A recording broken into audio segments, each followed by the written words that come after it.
నిజామాబాద్ జిల్లాలో తెలంగాణ ప్రజాపాలన దినోత్సవ వేడుకలు ఘనంగా జరిగాయి.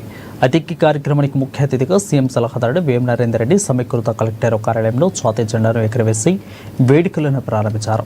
తెలంగాణ సాయుధ పోరాట ఫలితంగా అప్పటి వరకు పల్లెల్లో నెలకొన్న వెట్టి చాకిరీ, భావ వ్యక్తీకరణపై ఆంక్షలు, మాతృభాష అణచివేత, మతపరమైన నిరంకుశ ధోరణులు తొలగి 17 సెప్టెంబర్ 1948 హైదరాబాద్ సంస్థానం రాజకీయ వ్యవస్థ నుంచి ప్రజాస్వామ్య వ్యవస్థలోకి మారిందని వారు అన్నారు. సుస్థిర ప్రజాపాలనతో సంక్షేమాన్ని పంచుతూ సర్వమతాలను సమధారిస్తూ శాంతి సామరస్యాలకు ప్రతీకగా నిలిచిందని తెలిపారు.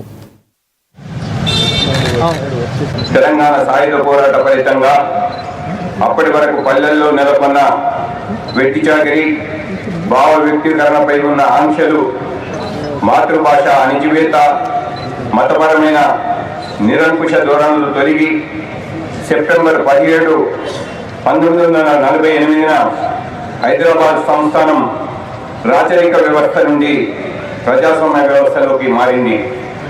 తెలంగాణ రాష్ట్రంలో జరిగిన మార్పు వలన రాష్ట్రం దేశవ్యాప్తంగా కీర్తిగాంచింది.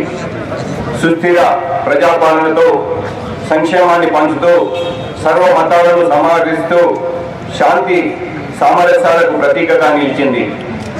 గాంధీజీ కలలుగన్న గ్రామ స్వరాజ్యం దిశగా ఆదర్శవంతమైన పల్లెలు